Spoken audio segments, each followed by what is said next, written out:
It was supposed to be a day of joy, one of those rare occasions when all the sorrow of the past and the weight of years could be set aside. My son Dylan was getting married, and I had told myself over and over that I would be nothing but smiles and quiet pride.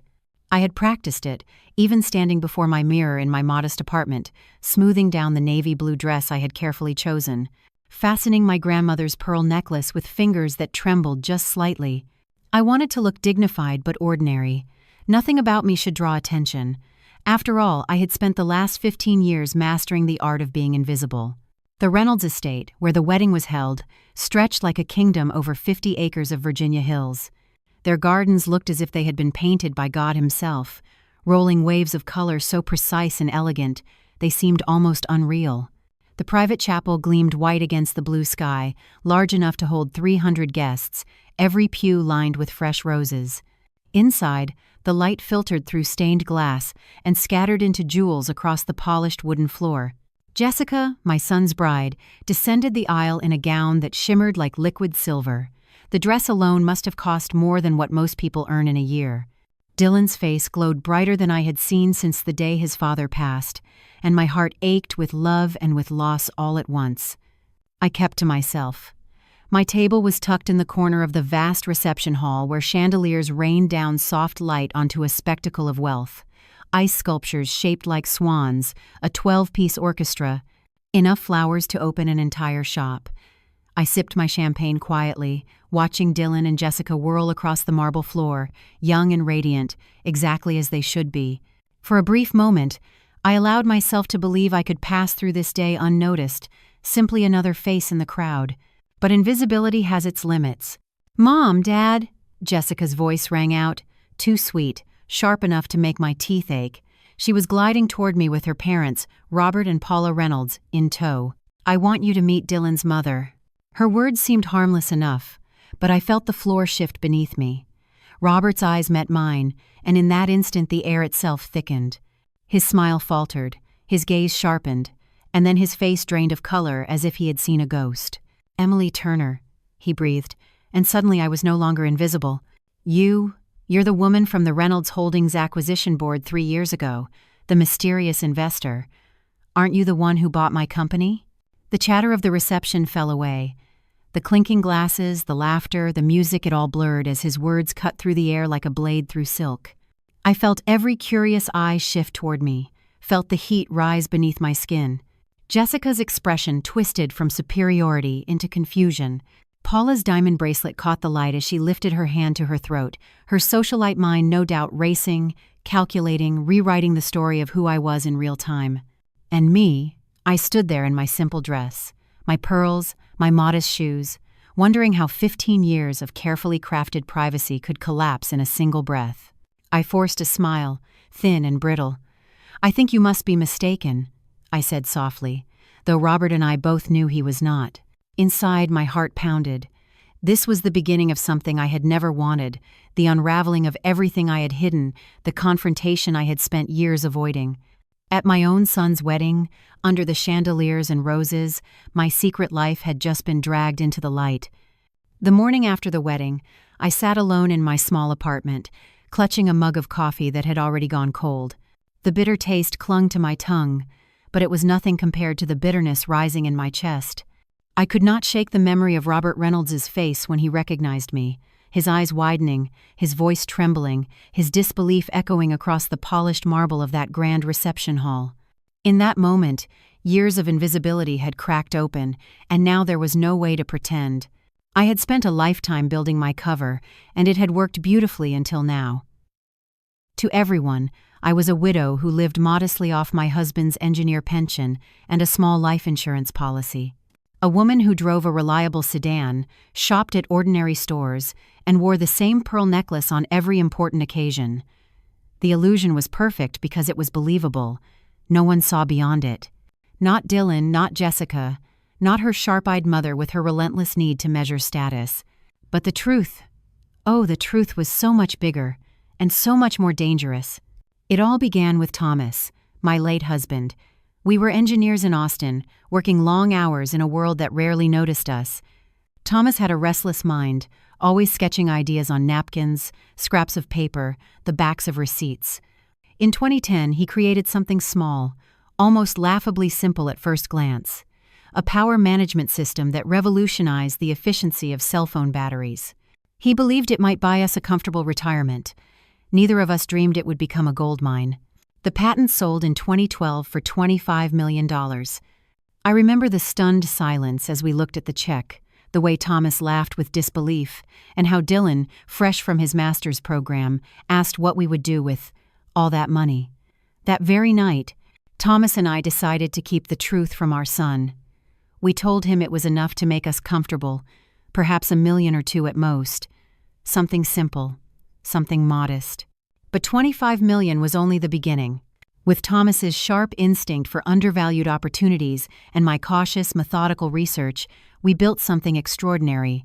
Conservative stocks, then growth companies, then real estate in emerging markets. We studied, we learned, and slowly, we began to master the game. Thomas could see potential where others saw only risk. His patience was unmatched. By the time he passed away in 2020, our portfolio had swelled beyond imagination, $700 million. Later, as I learned to manage it alone, that number grew even further. And then, 2 years after Thomas's death, I used that very fortune to quietly acquire Reynolds Holdings Roberts' company through a shell firm no one could trace back to me. It was not revenge that drove me. It was strategy. The company had good bones, good people, but Robert's recklessness was dragging it into ruin. I bought it because I could see its worth, even if he could not. And now here we were. At his daughter's wedding, Robert had looked me in the eye and seen through the veil I had worn for years. He remembered me from that boardroom, the silent woman in the navy dress, the one he assumed was just a wife along for the ride. He had no idea that she, the invisible widow, was the true force behind the deal that saved his company. I pressed the mug to my lips, my hands trembling just slightly. What would happen now? Would Dylan start asking questions? Would Jessica dig deeper, sensing the scent of wealth hidden behind my modest smile? For 15 years, I had been invisible. Now, I feared I was about to become the center of a storm I could not control. The sun had barely lifted over the skyline when Dylan appeared at my apartment the next morning. He was still in his suit pants from the wedding, his tie stuffed into his pocket, his hair disheveled as if he hadn't slept at all. He paced my living room like a caged animal, running his hands through his hair, his footsteps sharp against the wooden floor. "Mom, you have to help me understand what happened last night," he blurted, his voice rough, urgent. "Robert Reynolds, Jessica's father, pulled me aside after you left. He asked questions, very specific questions, about Dad's patents, about our finances, about you." My heart clenched. I had slipped away from the reception quietly, claiming exhaustion, but in truth, I'd been desperate for escape. The moment Robert spoke my name aloud, everything I had worked to keep private felt as if it were unraveling. "What kind of questions?" I asked, though I already knew the answer. Dylan stopped pacing, his eyes locking onto mine with the same seriousness I had once seen in Thomas. "He thinks you're some kind of major investor. He talked about shell companies, about acquisitions. Mom, he made it sound like you were the reason Reynolds Holdings survived." The words hung between us like smoke. I tried to steady my breathing, but the weight of his suspicion pressed against me. For so long, Dylan had lived his life with no knowledge of the empire built quietly around him. He had worked hard, really hard. He had climbed the ladder in marketing, earned his position, bought his own home with years of savings. He lived modestly because he believed that was what Thomas and I had taught him. And now, in one night, all of that certainty was slipping from his grasp. I opened my mouth to answer, but my phone buzzed on the table. The screen lit up with a message from Jessica. "Emily, I think we should have lunch today. There are some things Dylan and I want to discuss with you." I turned the phone so Dylan could see. His expression shifted from confusion to unease. "What do you think she wants to talk about?" he asked. I already knew. Jessica Reynolds was not the type of woman to let questions hang in the air. Her eyes at the wedding had said everything: calculating, curious, relentless. She had probably grilled her father all night, pressing for details, demanding answers. I said slowly, "your wife is smarter than we've given her credit for." As if on cue, Dylan's phone rang.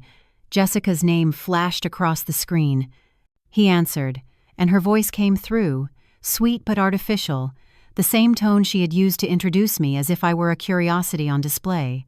"Dylan, honey," she chirped, "I was hoping we could all have lunch today. There are some family matters I'd love to discuss with your mom now that we're officially family." When he hung up, he turned to me with the haunted look of a boy who had just realized his mother kept secrets. "Mom," he said, his voice quiet but steady, "is there something you need to tell me about our family's finances?" Outside the window, the city moved in its ordinary rhythm, people hurrying to work, carrying briefcases, sipping coffee from paper cups. Normal worries, ordinary lives. For a fleeting moment, I envied them, because in my world everything was about to change. I drew in a breath and whispered, "Everything. I need to tell you everything." Jessica chose the restaurant, of course. It was the most expensive place in the city, the kind of establishment where the walls were lined with wine bottles older than I was, and the waiters moved like silent shadows in perfectly pressed uniforms. She had arrived 45 minutes early, already seated at a corner table with the best view, a table reserved for people who wanted to be seen. When Dylan and I walked in, her smile stretched wide, flawless, but her eyes were sharp, scanning me from head to toe. "Emily, Dylan, thank you so much for coming," she said, rising gracefully to kiss Dylan's cheek before turning her polished charm on me. Her blonde hair was immaculate, her designer suit the same one I had seen in a recent magazine spread. On the table sat a bottle of Bordeaux, the kind that cost nearly $1,000. "I thought we should celebrate our new family properly," she added with that honeyed tone of hers. I glanced at the bottle, then at her gleaming smile. "That's lovely, dear," I said evenly. "Though perhaps a bit much for a casual family lunch, don't you think?" Jessica's smile tightened. "Oh, I don't think there's anything casual about our family anymore." Dylan shifted uncomfortably, sensing the undercurrent but not daring to address it. He looked between us as if we were two opponents circling each other, waiting for the first strike. "Last night," Jessica continued smoothly, "I had a long talk with Daddy. He told me some fascinating stories about corporate acquisitions and the mysterious investors who move behind the scenes. Did you know, Emily, I studied business at Wharton? Finance has always fascinated me, especially shell companies and discrete investment structures." Her words were a carefully wrapped gift, but the blade inside was obvious. I lifted my glass and took a slow sip, letting the silence stretch, letting her think she was in control. "The funny thing about discrete investors," she went on, leaning forward slightly, lowering her voice like she was about to share a delicious secret, "is that they usually have very good reasons for staying anonymous. Generally, it involves very large fortunes." I held her gaze calmly. "That sounds reasonable." Jessica's eyes sparkled with triumph, as if she had drawn blood. She reached into her purse, pulling out her phone, and with a casual flick, turned the screen toward us. It was a grainy news article from 3 years ago, a photo taken at the Reynolds Holdings signing, and there, half hidden among lawyers and executives, was a woman in a navy dress. My dress, my posture, my face, barely visible but unmistakable. "The image quality isn't the best," Jessica said lightly, "but look at the way she holds her purse, her height, even the tilt of her head. It's incredible how much she looks like you, Emily." Dylan stared at the screen, his eyes wide with dawning recognition. He turned to me slowly, his voice tight. "Mom, is that you?" The restaurant around us hummed with laughter and clinking glasses, but at our table, the world had gone still. Jessica's smile sharpened like a blade, and I felt the fortress of silence I had built for 15 years begin to crack. I managed a thin smile. "What a curious coincidence." Jessica leaned back, her voice soft but edged with steel.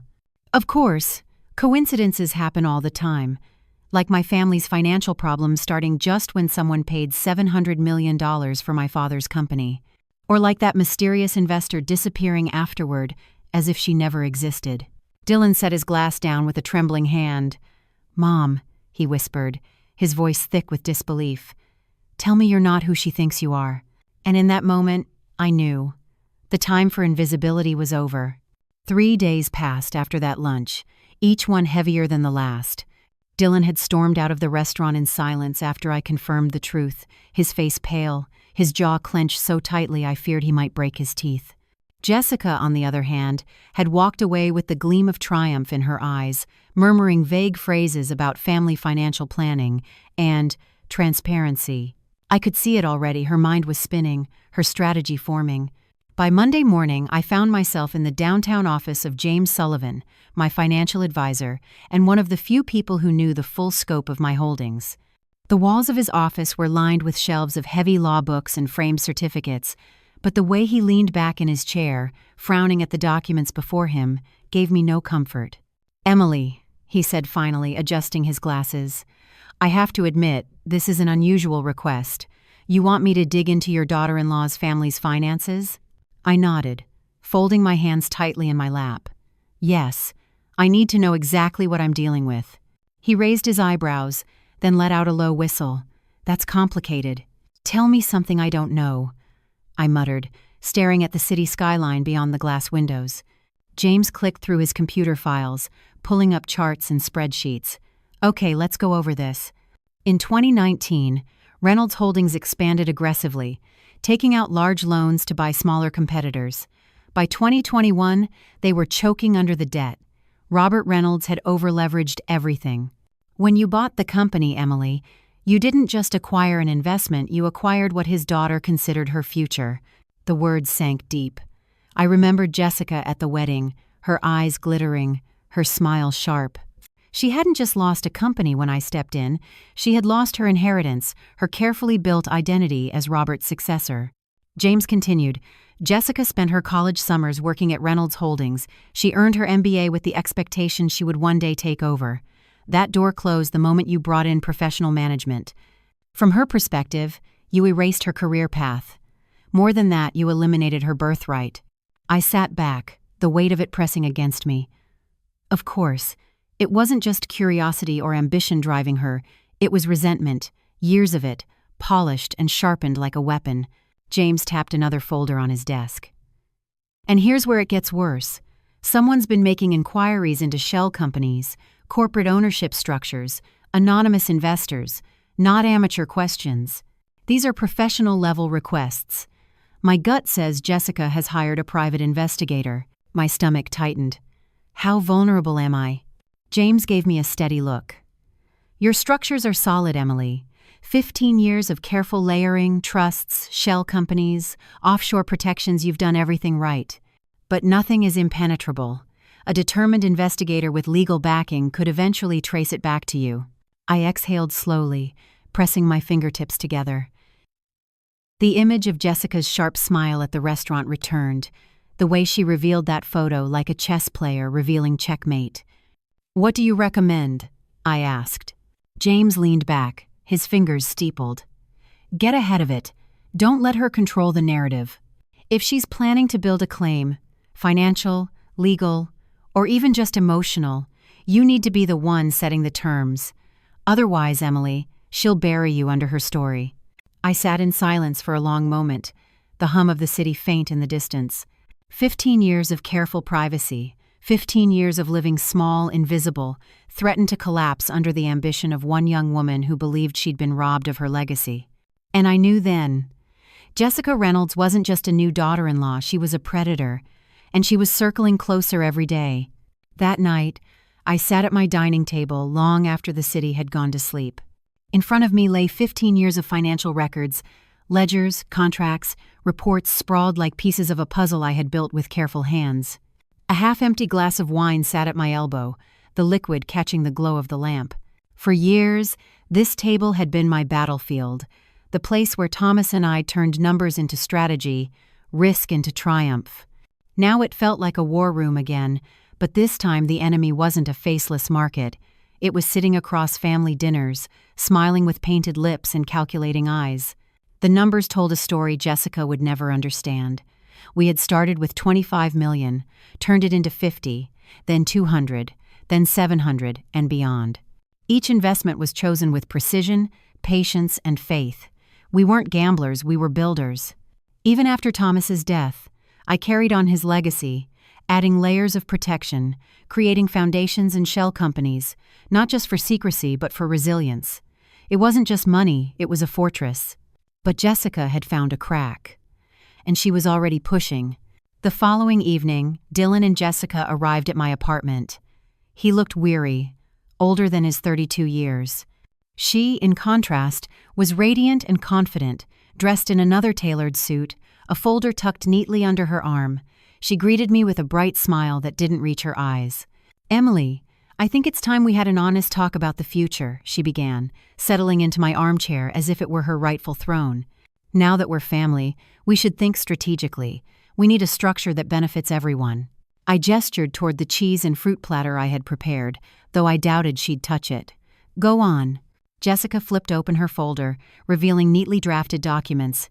"A family foundation," she said smoothly. "It would allow us to make charitable donations, gain tax advantages, and coordinate investments. We'd begin with, say, $50 million to establish credibility. Then we'd manage it together as a family, equal votes for each trustee, you, me, and Dylan." Her voice was velvet, but her meaning was iron. Control. She wanted control. Dylan shifted uncomfortably.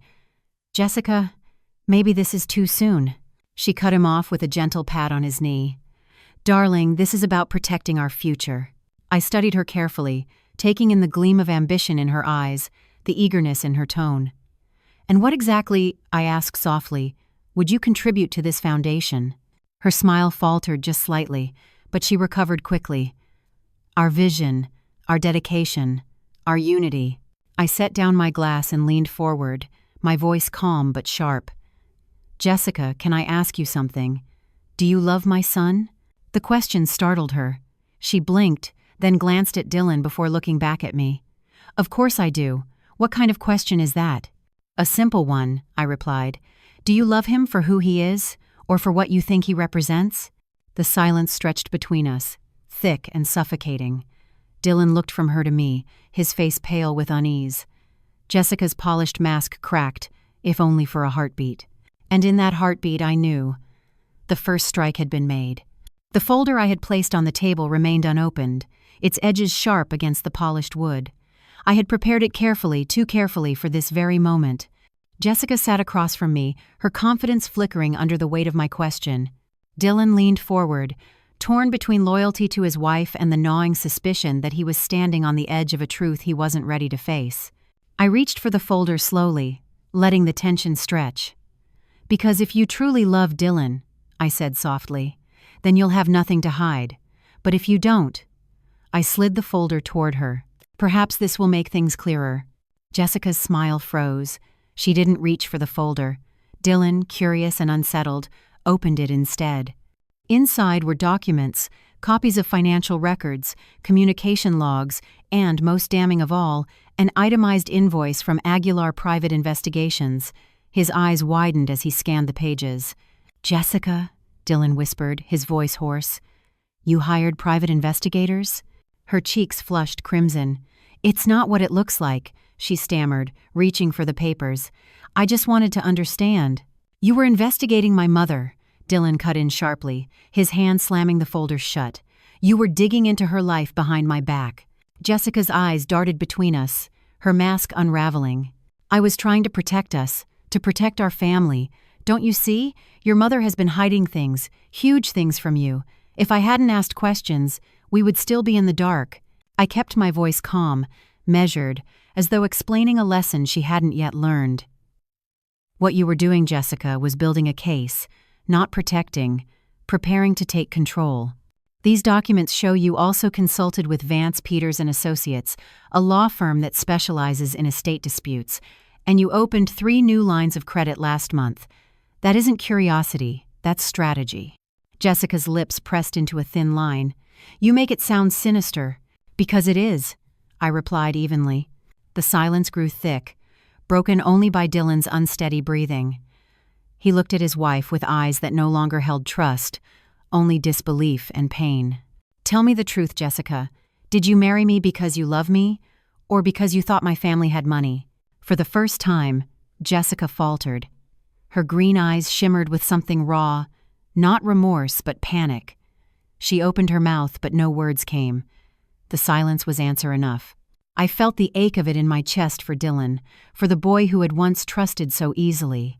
He was seeing the truth now, not because I had forced it on him, but because Jessica had exposed herself. And in that moment, I understood.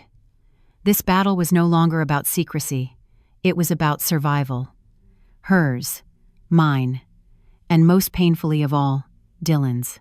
Jessica stormed out of my apartment that night, her heels clicking like gunfire against the hallway floor. She didn't slam the door, she was too controlled for that, but the silence she left behind was heavier than any explosion. Dylan sat slumped on the couch, the folder of evidence still open on the coffee table. His face was pale, his hands trembling as if the documents themselves were toxic. "Mom," he said finally, his voice low. "What have you done?" I stared at him, startled. "What I've done?" He lifted the folder, shaking it slightly. "You knew! You knew she was digging into you, and instead of talking to me, you investigated her back. You had all this prepared like you wanted to catch her." My throat tightened. "Dylan, I did it to protect you, to protect us." He dropped the folder, the papers spilling like fallen leaves across the floor. "Protect me? You humiliated her. You humiliated me. How am I supposed to believe anything now?" Before I could answer, his phone buzzed. He glanced at the screen, and the color drained from his face. "It's Jessica." He let it ring, his jaw clenched. Then another buzz this time, a text notification. He read it silently, his lips pressed into a grim line. "What does it say?" I asked quietly. He looked at me, his eyes filled with something I had dreaded for years, suspicion. "She says she's already spoken to a lawyer." The words struck like a hammer. Jessica wasn't retreating, she was escalating. The following morning, James Sullivan called me, his voice tight with urgency. "Emily, we have a problem. Someone's making inquiries with the SEC. Not casual questions, professional filings. They're asking about beneficial ownership, insider trading, shell companies." My blood ran cold. "You mean—" "Yes," James said grimly. "They're trying to build a regulatory case against you. This isn't just about family anymore. This is war." I sank into my chair, gripping the phone so hard my knuckles turned white. 15 years of caution, of meticulous planning, of hiding in plain sight shattered because of one woman's ambition. Jessica Reynolds wasn't just prying into my past. She was trying to burn my entire life to the ground. And I knew then, with a clarity that chilled me, if I wanted to survive, I couldn't just defend. I would have to fight back. The summons came faster than I expected. By Monday morning, I was sitting in James Sullivan's boardroom with Dylan at my side. Across from us sat Jessica, her lawyer Mark Vance, and like shadows looming over everything her parents, Robert and Paula Reynolds. The air was thick, hostile, as if the very walls could feel the tension. Mark Vance adjusted his silk tie and began smoothly, his voice laced with practiced authority. "Let's be clear about why we're here. My client has uncovered evidence that Mrs. Turner has been concealing extraordinary assets while allowing her son's wife's family to suffer financial hardship. This suggests a pattern of deliberate deception that warrants investigation." James didn't flinch. He leaned forward, his tone calm but firm. "Mr. Vance, Mrs. Turner's financial activities are perfectly legal. The complaints your client has lodged with the SEC appear motivated by personal resentment, not legitimate cause." Jessica leaned forward, her face flawless but her eyes burning with accusation. "This isn't about resentment. This is about family. Emily has been manipulating lives while pretending to be something she's not. She sat in my father's boardroom, destroyed my future, and then hid in the shadows while we struggled." I met her gaze without blinking. "Jessica, I didn't destroy anything. I saved your father's company when his reckless ambition nearly bankrupted it. I kept people employed, rebuilt what he mismanaged. That isn't manipulation, that's stewardship." Her lips curled into a sneer. "And yet you let us believe he failed, while you quietly pulled the strings. That's not stewardship, that's control." Robert cleared his throat, his voice low. "Mrs. Turner, Emily, I admit you rescued the company, but Jessica isn't wrong. You were strategic in hiding your hand. You can't deny that." "Strategic, yes," I said evenly. "Deceptive, no.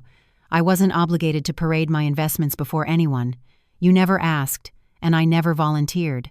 Mark Vance tapped a thick folder against the table, his expression smug.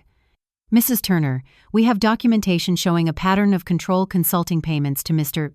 Reynolds, the timing of acquisitions that benefited you, even evidence that you commissioned an investigation into my client's private affairs. Evidence of what exactly? James interjected sharply. That Mrs. Turner made sound business decisions? That she protected her investments? Or that she dared to ensure her son's wife wasn't plotting against her? The silence that followed was knife-sharp. Dylan sat rigid, his jaw tight, his eyes moving between his wife and me. I could see the cracks widening in him, the weight of betrayal pressing on both sides. Finally, Dylan spoke, his voice low, trembling. "Jessica, what do you want?" She looked directly at me when she answered. "A family financial agreement, something binding, transparency, shared responsibility, no more secrets." Mark Vance slid another document across the table. "We propose a family trust structure, Mrs. Turner would contribute a substantial portion of her assets, say, $15 million to a trust governed jointly by all family members. That way, everyone benefits fairly." The audacity of it made me laugh a short, humorless sound. "You want me to hand over control of my life's work to the very people who've been undermining me, investigating me, and filing complaints against me?" Jessica's smile sharpened. "We want fairness." I stood slowly, walking to the window, watching the traffic flow far below like veins of light. Then I turned back, my decision solid in my chest. "No," I said softly, but with a finality that silenced the room. "But I have a counteroffer." The table tensed. Even James leaned forward. "You have 72 hours, I said, fixing Jessica with my gaze, to withdraw all complaints and cease every investigation. In return, I will give you a one-time settlement, $5 million. Enough to maintain your lifestyle, enough to keep your parents in their house. But after that, you disappear from our lives, permanently." The room went dead still. Dylan's head snapped toward me, his voice raw. "Mom, you can't be serious." But I was, deadly serious, and everyone at that table knew it. The boardroom emptied slowly after my words, but the silence lingered like smoke. Jessica's lawyer whispered in her ear. Paula clutched her pearl necklace as though it could ward off reality, and Robert simply stared at the table, his pride carved into lines of shame. But Jessica, she sat frozen, her expression unreadable, though her green eyes flickered with something dangerous. Calculation. $5 million, she repeated finally, tasting the words like bitter wine. To walk away from Dylan, from this family, from everything. "That's right," I said evenly. $5 million, your parents' home secured, your father's consulting position maintained. In exchange, you disappear from our lives. You will never contact Dylan again. Never. The audacity of it hung heavy in the air. "Mom!" Dylan's voice cracked like a whip. He rose from his chair, his hands slamming against the table. "Stop it, both of you. This isn't a business deal, it's my marriage. You're negotiating my life as if I were another company to be acquired." I turned to him slowly, my heart aching. "And hasn't it been exactly that, Dylan? Since the moment Jessica chose you, she's treated you like an investment. Don't you see it now?" His face twisted with pain, his eyes darting between the woman he had loved and the mother he wanted to trust. "Jessica," he said hoarsely, "answer me. Did you marry me or for what you thought I represented?" The room fell silent. Jessica's lips parted, then closed. She looked at him, her mask cracking ever so slightly, but no answer came. And in that silence, I saw my son's heart break.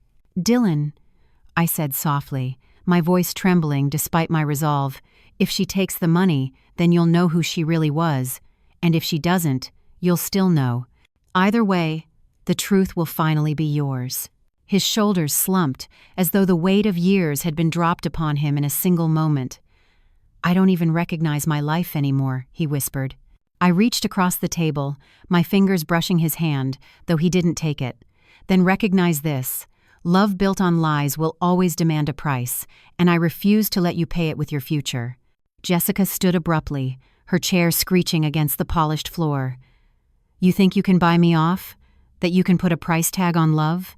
I met her glare, steady and unwavering. "I think you already did." Jessica didn't accept or refuse my offer that day. She simply gathered her documents, lifted her chin, and walked out of the boardroom with her lawyer trailing behind her. The click of her heels echoed in my chest like a countdown clock. Robert and Paula followed more slowly, Robert's face ashen, Paula's mouth tight with indignation. Dylan remained rooted in his chair, his eyes hollow, as though the foundations of his life had cracked beneath him. We drove back to my apartment in silence. He stared out the window the entire ride, his hands clasped together, his jaw clenched. I wanted to reach for him, to tell him everything would be all right, but the words caught in my throat. Too many years of secrecy stood between us. That night I poured myself another glass of wine and sat alone at the dining table once more. Papers spread before me, phone silent, house still. I thought about Thomas, what he would say if he were here. He had always been the strategist, the calm voice in chaos. He would tell me to stay steady, to remember that people who act out of greed reveal themselves quickly. But even he had never imagined that our son's marriage would become a battlefield. The next morning, at precisely 11:47, James Sullivan called. His voice carried both relief and weariness. "Emily, Jessica's lawyer just contacted me. They've accepted the settlement, $5 million, with the conditions you outlined." I closed my eyes. Relief should have washed over me, but it didn't. Instead, I felt hollow, like someone had scooped out a part of me I could never replace. By 5 o'clock that evening, the papers were signed, the transfer complete. Jessica Reynolds, soon to be Jessica Reynolds, no longer had taken the money and vanished from our lives. Just like that. Dylan filed for divorce within the week. Irreconcilable differences, the paperwork read. I watched him sign the documents with hands that shook only once, his face expressionless, his silence louder than words. For weeks afterward, the house was quiet. He stayed in his own apartment, avoiding my calls, needing distance to mend his wounds. I gave him space, though the emptiness ached. I told myself it was better this way, that at least the truth had been revealed. But every night, as I lay awake staring at the ceiling, I wondered, had I saved my son or destroyed him? The silence between Dylan and me stretched on for weeks, a void that no phone call or text could bridge. I respected his distance, even though every day without hearing his voice felt like another punishment I had never asked for. I busied myself with routine long walks through the park, the hum of the kettle in the morning, the quiet ritual of balancing my accounts at night, but everything carried the weight of absence. Then, one late evening, James called again. His voice was steady, but his words struck like thunder. "Emily, it's not over. Someone has continued to feed inquiries to the SEC. Complaints about insider information, beneficial ownership, reporting structures. The trail matches the style of Jessica's lawyer. It seems even after the settlement, she or someone close to her isn't letting go." I pressed my hand to my forehead. "But she signed the agreement. She took the money." James sighed. "Which only proves what I suspected, this was never just about money. It's about power, about control, about forcing you into the light." That night I couldn't sleep. I sat in the glow of my desk lamp, the city lights flickering outside my window, replaying everything in my mind. Jessica's triumphant smirk, Dylan's broken expression, Robert's hollow defeat. The deal had ended her presence in our family, yes, but it had not ended her reach. She had tasted blood, and now she wanted more. 2 days later, Dylan appeared at my door without warning. His face was thinner, his eyes darker, but there was a new steadiness in him. He stood in the doorway for a long moment before finally saying, "Mom, I need answers. Real answers, no more lies." I motioned him in, my chest tight. He sat at the dining table, the same table where Thomas and I had once built empires in secret, and looked at me with the eyes of a man stripped of innocence. "Tell me everything," he said, "from the beginning." And so I did. For the first time, I laid it bare. The patent, the 25 million, the cautious investments, the years of building, the empire hidden in plain sight. I told him of Thomas's brilliance, his instincts, his patience, and how I carried it all forward after his death. I explained how I acquired Reynolds Holdings, not to destroy, but to preserve. And I admitted, with tears I could no longer hold back, that I had kept it from him because I wanted him to earn his life by his own strength. By the time I finished, the sky outside had turned from indigo to pale gray, dawn creeping in. Dylan sat silently, his hands folded, his gaze heavy. Finally he spoke. "So, while I worked 60-hour weeks to prove myself, you could have bought my entire company without blinking." His voice cracked, But there was no anger in it this time, only grief. I reached across the table, my hand trembling. I didn't want your life to be borrowed from mine. I wanted you to build it yourself. I wanted you to be free. He looked at me for a long moment, then pulled his hand away gently. Maybe one day I'll understand, Mom, but right now all I see are ghosts. Yours, Dad's, Jessica's, and I don't know how to live with them. He stood and left without another word, the door closing softly behind him. And once again, I was alone with my fortune, my secrets, and the echoes of everything I had tried so hard to protect. The weeks after Dylan's visit blurred together in a haze of sleepless nights and anxious mornings. I told myself that silence meant safety, that with Jessica gone and the settlement finalized, the storm had passed. But deep down, I knew better. The first sign came in the form of a thick envelope slipped under my apartment door. No return address, no markings, just my name scrawled across it in neat, unfamiliar handwriting. Inside, I found photocopies, bank transfers, legal filings, even a redacted SEC inquiry form. My heart lurched as I scanned the documents. Someone was still digging. There was also a single handwritten note. You may have silenced me, but others are listening. Truth has a way of surfacing. It wasn't signed, but I didn't need a name. I could feel Jessica's shadow in every word. I took the papers straight to James. He examined them with the care of a surgeon, his brow furrowed. Emily, this is dangerous. These aren't casual leaks. Whoever is behind this has access to internal channels. Someone is feeding information to regulators and it's coordinated. Jessica? I asked, though it came out as a whisper. James hesitated. She doesn't have the reach alone. But with her father's old contacts, her lawyer's resources, yes, it's possible. They're pushing for a legal narrative painting you as a manipulator, someone hiding billions to dodge accountability. I felt my stomach twist. If the regulators bite, they won't find anything illegal, James interrupted firmly. Your structures are sound, but the investigation itself could destroy your privacy, your reputation, even Dylan's career. The headlines alone would be enough to scorch you both. That night, I sat at the dining table again, staring at the papers spread before me. My fortress of secrecy wasn't impenetrable after all. Jessica hadn't vanished, she had only changed her tactics.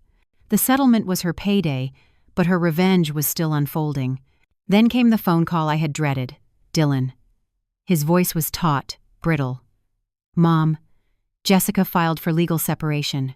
The words cut deeper than I expected.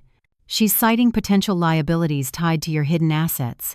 Her lawyer claims she needs to protect herself legally in case your finances implode. Do you understand what that means? Yes, I understood too well. She wasn't just leaving Dylan, she was positioning herself as the victim, aligning her narrative with the regulators, painting me as the villain who had lied to everyone. And for the first time in years, I felt truly cornered. I poured a glass of wine with shaking hands, my reflection fractured in its dark surface. Jessica had taken my son's love, my family's peace, and now she was reaching for the one thing I had guarded above all, the truth of who I was. But as I stared into the shadows of my apartment, a slow realization burned through me. I had been playing defense too long. If Jessica wanted a war of shadows, then it was time I reminded her I had built empires from the dark. Monday arrived with the sharp chill of early winter, and with it, a summons. James called me at dawn, his voice urgent. Emily, it's happening. Jessica's lawyer has pushed the complaints further. They're threatening to file a formal case with the SEC and leak to the press. If they do, it won't matter that you're clean, the spectacle alone could ruin you. I dressed deliberately that morning, not in modest navy or quiet black, but in a deep emerald suit I hadn't worn in years. I caught my reflection in the mirror, composed, steady, unafraid. The time for invisibility was over. The meeting took place in James's boardroom again. Dylan sat by my side, shoulders tight, his expression hollow. Across from us, Jessica gleamed like a queen in her crisp white blouse, her lawyer Mark Vance polished and smug, Robert brooding with shame, Paula sitting stiff as marble. Mrs. Turner, Vance began smoothly. Your refusal to cooperate leaves us no choice. My client is prepared to escalate legally unless you agree to transfer a portion of your assets into a jointly governed family trust. Transparency? Fairness. Those are our demands. I folded my hands calmly. And how much of my assets are you proposing? 15 million to start, Jessica said brightly, as if we were discussing party favors. More over time, depending on growth, managed equally by all of us.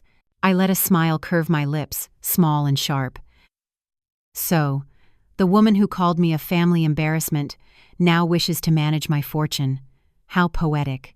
Her smile faltered. This isn't about me. This is about family. No, I corrected softly. This is about greed. The room thickened with silence. Then I slid a folder across the table, the one James and I had prepared over the weekend. Inside were documents, pristine and undeniable.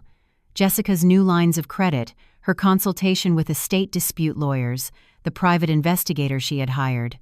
And at the very top, a transcript of a phone call with her college roommate, her own voice recorded. I'm tired of men who can't give me financial security. Next time, I'll choose differently. Dylan's hand trembled as he lifted the page, his face draining of color. Jessica's mask cracked, just for a moment. Her cheeks flushed, her composure slipping. This is an invasion of privacy, she hissed. Privacy? I leaned forward. You hired investigators to dismantle my life. You filed complaints to regulators, trying to brand me as a criminal. You plotted to take control of everything I built. And yet you speak of privacy. I looked to her lawyer. Here is my counteroffer. Withdraw every complaint within 72 hours. End all investigations. In return, I will give Jessica and her family a settlement $5 million, secured immediately. Take it, and vanish from our lives. The words hung in the air like a sword suspended by a single hair. Dylan stared at me, stunned, horrified but silent. Jessica's lips parted, but no sound came.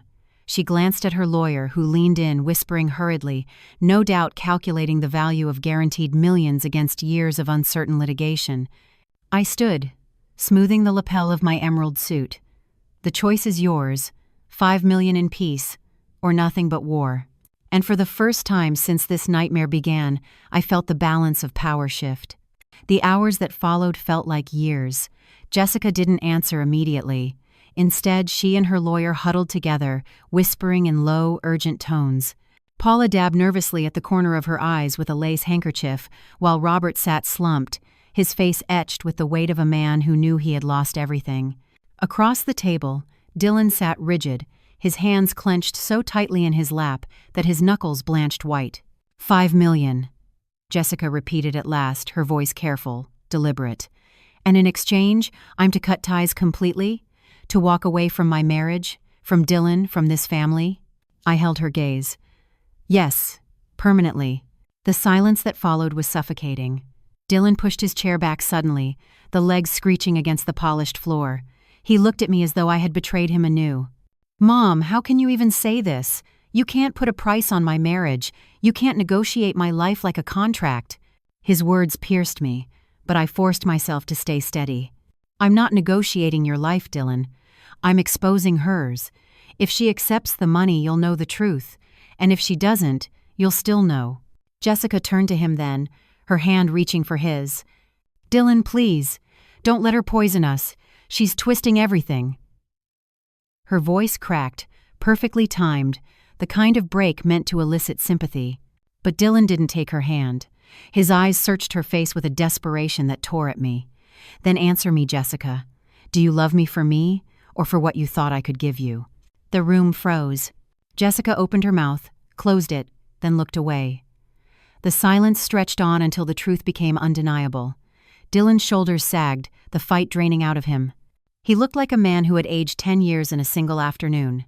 Tears burned in my eyes, but I blinked them away. This was the breaking point, the moment when the boy I had raised finally saw the world, not as he wished it to be, but as it truly was. I rose slowly, placing both hands on the table, my voice calm but firm. 5 million, by tomorrow at noon, or nothing. Jessica's mask slipped then, just for a heartbeat. Behind the poise and polish, I saw the truth. Calculation, hunger, fear, and I knew she would take it. But as I looked at Dylan, my son, broken and hollow, I wondered if even victory would feel like defeat. The deal closed just before noon the following day. At 11:47 a.m., James called me with the final word. Jessica's lawyer had accepted. The money was transferred, the paperwork signed. By 5 o'clock, Jessica Reynolds, soon to reclaim her maiden name, was gone. $5 million richer, and no longer my daughter-in-law. It should have felt like relief. Instead, the air in my apartment was heavy, still almost funereal. I poured myself a glass of wine but left it untouched on the table. Across the room, Dylan sat hunched forward, elbows on his knees, staring into nothing. His face carried the hollow look of someone who had survived a storm, only to find the wreckage unbearable. "She just took it," he whispered at last. His voice cracked, his eyes bloodshot. "She took the money and walked away. No fight, no goodbye, nothing." I wanted to reach for him, to hold him as I had when he was a boy, frightened by nightmares. But I knew this was a different kind of nightmare, one that no embrace could erase. "I'm sorry, Dylan," I said softly. "I truly am." He lifted his head, his expression a mixture of awe and dread. "When did you become so ruthless, Mom?" The question pierced me, but I answered honestly. "I think I always was. I just never had a reason to show it until now." He let out a shaky laugh, bitter and broken. "Well, congratulations. You won. You protected the fortune. You proved she was after the money. But do you realize what it cost me? What it cost us?" His words hung in the air like smoke. I wanted to argue, to defend myself, to say that every decision I had made was for him, but the truth was too heavy to deny. In saving him, I had also shattered him. Days turned into weeks. Dylan filed for divorce, the papers citing irreconcilable differences. The process was quick, clinical, just signatures on lines and stamps on pages. But the emotional wreckage lingered. He moved back to his apartment, answering my calls only sporadically. When we did speak, his tone was distant, as if a wall now stood between us that neither of us knew how to dismantle. For the first time in 15 years, I wondered if my invisibility had not only shielded me but also isolated me. The empire I had built, the secrecy I had maintained, the protection I had believed was love, had it all been the wrong kind of fortress? And yet, even in the quiet ache of those nights, I knew one thing with certainty. Jessica was not finished. A woman like her didn't take 5 million and vanish. She would resurface somewhere, somehow, with a new mask, a new plan, a new target. But this time, if she came back, I would be ready. Because Emily Turner, the invisible widow, was gone. What remained was a woman who knew how to survive. 6 months later, the rhythm of life had returned on the surface, but nothing inside me felt the same. Dylan called sometimes, short conversations, polite but hollow, as though we were acquaintances instead of mother and son. I accepted it with quiet grace, though every word reminded me of the distance I had created. One Sunday afternoon, he came by unexpectedly. His knock was tentative, almost apologetic. When I opened the door, I saw something different in his eyes. Lighter, calmer. "Mom," he said, "I've met someone." Her name was Sarah. She was a school teacher, ordinary in the best of ways. "She doesn't know anything about, Dylan said, his voice catching slightly. "To her, you're just my mom who lives in a nice apartment and drives a reliable car." For the first time in months, I smiled without effort. She sounds perfect. That night, after he left, I sat by the window with a cup of tea. Outside, the city glowed with ordinary lives. Families walking dogs, couples sharing quiet laughter, children chasing each other down the sidewalk. And I thought about the years I had spent building walls, guarding secrets, hiding in plain sight. I had won the battle with Jessica, yes. I had preserved the fortune, shielded the legacy Thomas and I built. But the scars were deep, carved into Dylan, carved into me. Wealth had given me power, but it had also taken pieces of us I could never restore. Sometimes, when the night is still, I catch myself wondering, did I make the right choice? Could I have done differently? If I had trusted Dylan sooner, if I had shared the truth before Jessica forced it out, would our family have survived intact? There is no answer, only silence. But silence, I've learned, can be both a prison and a choice. For years I lived invisible, afraid of being seen. Now invisibility feels like freedom, a way to step back, to let Dylan live his life without my shadows clouding it. Still, I know Jessica is out there. Somewhere. $5 million buys more than a disappearance, it buys reinvention. Perhaps one day her name will return to our lives in another form, another attempt. Perhaps not. All I know is this. If that day comes, I will be ready. Until then, I choose peace. Simple meals, quiet walks, mornings where the only decision is whether to make coffee or tea. The kind of life that looks unremarkable to the world, but which I now understand is its own kind of wealth. And if anyone ever dares to call me the family embarrassment again, I will smile, because I finally know the truth. The real embarrassment is living a life to impress others, instead of daring to live authentically. The story ends here, or perhaps it only begins again. What would you have done in my place? Would you have chosen silence to keep the peace? Or would you have dared to confront everything, no matter the cost?